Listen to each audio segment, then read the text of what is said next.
Bonjour à tous et bienvenue sur Mosaïque. Au programme aujourd'hui sur Mosaïque, les comptes sont sains.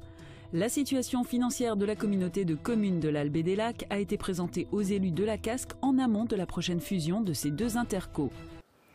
15 jours après la présentation de l'analyse financière de la Casque, la communauté de communes de l'Albe et des Lacs a également tenu à jouer la carte de la transparence. Cela s'est passé au siège de la Casque. Reportage de Marianne Gabriel.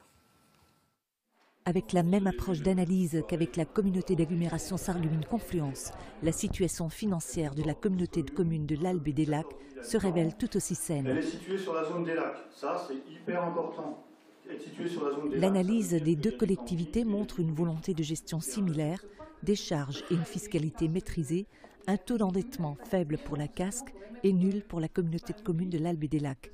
Néanmoins, ces deux structures présentent aussi des différences majeures.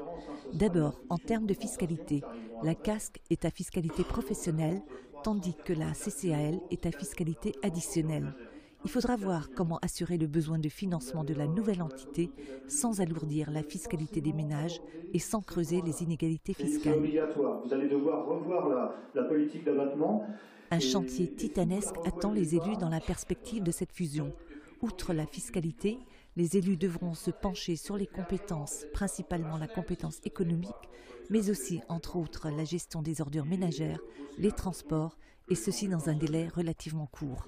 Des choses qu'il faudra bien sûr discuter. Mais disons, on aura l'occasion, je pense, de balayer les différentes compétences. Ce que je voudrais peut-être simplement rajouter, par rapport, vous avez vu la taxe des ordures ménagères, et quelque part, on peut se poser la question, ce qui n'a pas été fait, pourquoi nous avons une taxe des ordures ménagères qui est un peu plus forte que la moyenne départementale, régionale et même nationale?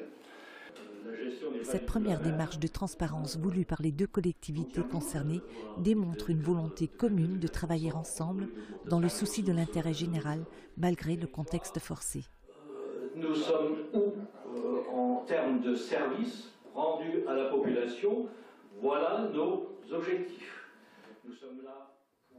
Et c'est la fin de cette émission. Je vous donne rendez-vous dès demain midi sur Mosaïque pour notre émission mensuelle orientée vers la Sarre, Grenzenlos.